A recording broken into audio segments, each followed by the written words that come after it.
Hello friends, स्वागत है आपका ओनली स्टडी ज्ञान में।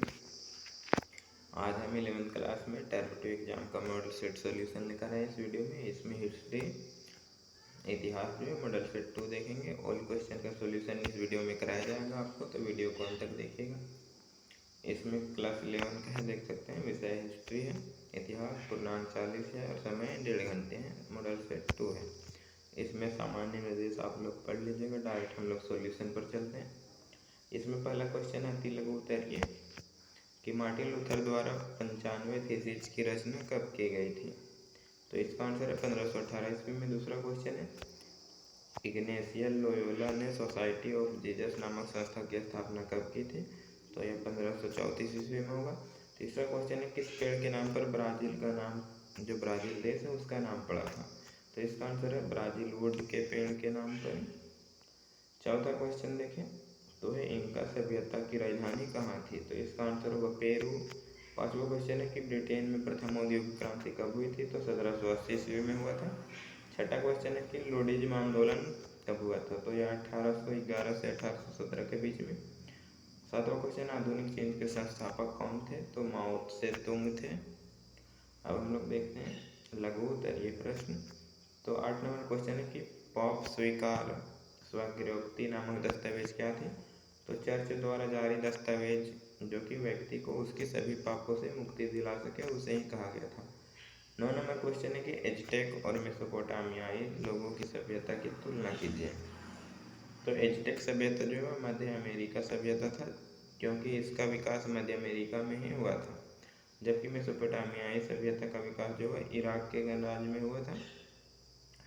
इसमें अगला अंतर है, यानी कि तुलना में अंतर है कि एज़टेक सभ्यता में चित्रात्मक लिपि प्रचलन में था, अतः इनका इतिहास भी चित्रात्मक ढंग से ही लिखा जा सकता था। और मेसोपोटामिया के लोग किलाकार लिपि का प्रयोग करते थे। इस प्रकार से यह भी एक चित्रात्मक लिपि थी। अगला क्वेश्चन देखें हम लोग इसी में, और देखें तो एज़टेक सभ्यता वाले जो पंचांग के अनुसार एक वर्ष में 260 दिन होते थे। उनका पंचांग धार्मिक समारोह से जुड़ा हुआ था, जबकि मेसोपोटामिया में चंद्रमा पर एक पंचांग का निर्माण होता था और इसमें 30 दिनों का 12 महीने में बांटा गया था। और एज़टेक सभ्यता के समान मेसोपोटामिया सभ्यता में का समाज में अनेक वर्गों में विभाजित था।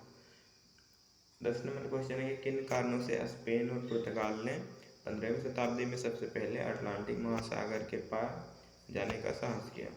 तो कुछ विशेष आर्थिक कारणों से स्पेन के लोगों को महासागरीय शूरवीर बनाया गया। और स्पेन और पुर्तगाल के जो है साहसी नाविक हर समय समुद्र से उतरने को तैयार रहते थे, क्योंकि उन्होंने अटलांटिक महासागर के दूसरी ओर भूमि को बहुत कम आंका था। आगे इसमें कि स्पेन और पुर्तगाल के शासक जो है नई समुद्री खोज के लिए धन जुटाने को भी तैयार रहते थे। 11 नंबर क्वेश्चन है कि नहर और रेलवे परिवहन के सापेक्ष लाभ बताएं। तो नहरों द्वारा जो है खानों से कोयले और लोहे जैसी भारी पदार्थों को कारखानों तक ले जाने में काफ़ी सरल होती है, जबकि रेल के द्वारा मुश्किल होता है। नहरों द्वारा जो है माल का आयात व निर्यात सबसे सस्ता पड़ता है, और बड़े बड़े नगरों को जब इन नहरों से मिला दिया जाता है तो शहरवासियों को सस्ते परिवहन भी उपलब्ध हो जाते हैं। 12 नंबर क्वेश्चन है कि मेजी पुनर्स्थापना से आप क्या समझते हैं? तो मेजी पुनर्स्थापना जो था 19वीं शताब्दी में जापान में एक घटनाक्रम था, जिसे सन 1868 में सम्राट का शासन जो है फिर से बहाल किया गया था। इससे जो है जापान के राजनीतिक और सामाजिक वातावरण में जो है बहुत महत्वपूर्ण बदलाव आया था, जिनसे जापान में तेजी से आर्थिक, औद्योगिक और सैन्य विकास की ओर बढ़ने लगा। 13 नंबर क्वेश्चन है कि 1911 ईस्वी की चीनी क्रांति के क्या कारण थे? तो चीन की प्राचीन राजनीतिक विचारधारा ने वहाँ के जो राजनीतिक जीवन को काफ़ी प्रभावित किया था। और चीन की क्रांति का एक और कारण था जो कि आर्थिक दुर्दशा था। आर्थिक दृष्टि से चीन जो है जनता पर घोर अशांति कर रहा था, और चीन की आबादी बड़ी तेज़ी से बढ़ रही थी, और सरकार उनके जो भोजन का इंतजाम भी नहीं कर पा रही थी, यानी कि दुर्दशा बहुत खराब हो गई थी। और देश की जो है वह दुर्भिक्ष और बाढ़ों पर प्रचुरता थी, जिसके कारण खेती को बहुत अधिक नुकसान पहुंचाया जा रहा था। 14 नंबर क्वेश्चन देखें तो पुनर्जागरण के प्रमुख प्रभाव का उल्लेख कीजिए। तो इसमें साहित्यिक एवं वैज्ञानिक प्रभाव जो है पूर्व यूरोप की मध्यकालीन मानसिकता के साहित्यिक तथा विज्ञान का आधार बहुत कमज़ोर था। और इसमें प्रभाव थे जो था नए नगरों और वर्गों का विकास होने लगा, अंधविश्वास और अज्ञानता का विनाश होने लगा, राजनीतिक प्रभाव भी कुछ थे, इतिहास पर प्रभाव पड़ा, नवीन स्थानों की खोजें होने लगी और आर्थिक प्रभाव हुआ और फिर कला पर भी प्रभाव पड़ा। तो इससे दो लाइन में लिख देना आपको। नेक्स्ट क्वेश्चन है दीर्घ उत्तरीय प्रश्न जो कि 15 नंबर से स्टार्ट होता है। तो धर्म सुधार आंदोलन का क्या प्रभाव पड़ा था उसे बताना। तो धर्म सुधार आंदोलन के फलस्वरूप जो है उत्तरी यूरोप प्रोटेस्टेंट हो गया और दक्षिणी तथा पश्चिमी यूरोप पूर्ववत जो है कैथोलिक बन गया। आगे देखिए दूसरा, तो धार्मिक क्षेत्र में कैथोलिक और प्रोटेस्टेंट के मध्य भयंकर जो है मतभेद व पारस्परिक वैमनस्य उत्पन्न हो गया और इन मतभेदों के होते हुए भी जो प्रोटेस्टेंटों और कैथोलिकों में काफ़ी साम्य था। तीसरा अंतर देखें प्रभाव, तो धार्मिक आंदोलन के परिणाम स्वरूप यूरोप के राष्ट्रों में सुदृढ़ राजतंत्रों का जो विकास संभव हो सका। अपने अधिकारों की वृद्धि एवं सुदृढ़ राष्ट्रीयकरण के उद्देश्य से प्रेरित होकर राजाओं ने धार्मिक मतभेद या फिर असहिष्णुता का कठोरतापूर्वक दमन किया। चौथा कि यद्यपि प्रारंभ में धार्मिक आंदोलन के परिणाम स्वरूप जो है बड़ी धार्मिक कट्टरता, असहिष्णुता व शत्रुता उत्पन्न हुई, परंतु कालांतर में सने सने यानी कि धीरे धीरे यूरोप के विविध धार्मिक संप्रदायों के पारस्परिक सहिष्णुता, उदारता व सद्भावना का संचार होने लगा था। 16 नंबर क्वेश्चन है कि ऐसे कौन से कारण थे जिनसे जो है 15वीं शताब्दी में यूरोपीय नौचालन को सहायता मिली थी। इसमें बताने कि कौन सा कारण था जो कि 15वीं शताब्दी में यूरोप में नौचालक थे जो थे नाव चलाने वाले, उन्हें सहायता मिली थी। तो यूरोप महाद्वीप में बहुत से लोग जो है जैसे कि पुर्तगाल एवं स्पेन के निवासी एवं उसके शासक दूसरे देशों से जो है सोना और चांदी प्राप्त करके विश्व के सबसे अमीर लोग बनना चाहते थे। इसका कारण था कि प्लेग और युद्ध के कारण जनसंख्या में अत्यधिक कमी आई और व्यापार में मंदी आ गई थी। आगे देखें तो संसार के कुछ देशों ने जो वासी अपनी ख्याति एवं प्रसिद्धि दुनिया के लोगों के सामने रखना चाहते थे और ऐसा करने के लिए वे अनेक समुद्री यात्राओं पर निकल पड़ते थे। आगे इसमें कि यूरोप के ईसाई अधिक से अधिक लोगों को अपने धर्म में परिवर्तित करने के लिए दूर दूर देशों की यात्रा करते थे और धर्म युद्ध के परिणाम स्वरूप जो है एशिया के साथ व्यापार में वृद्धि हुई।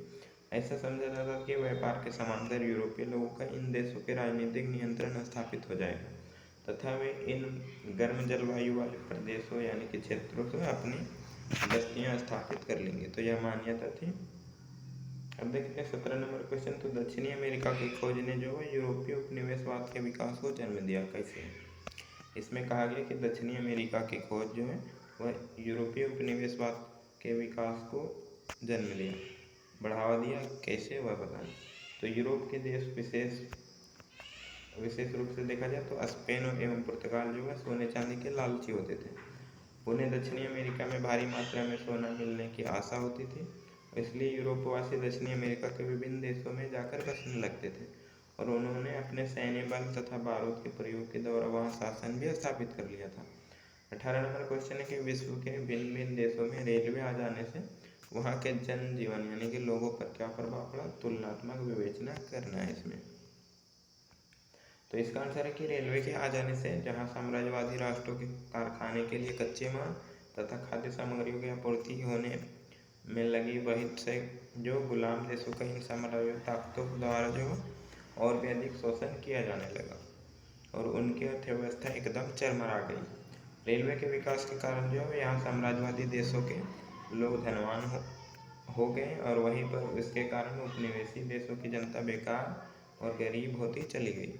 आगे देखें तो रेलवे के विकास के फलस्वरूप जो है साम्राज्यवादी देशों का विशेष रूप से लाभ मिला क्योंकि उनका तैयार माल जो है तेजी से उपनिवेशिक क्षेत्रों में पहुंचने लगे थे रेलवे के चलते और उन्हें अधिकाधिक लाभ मिलने लगा था।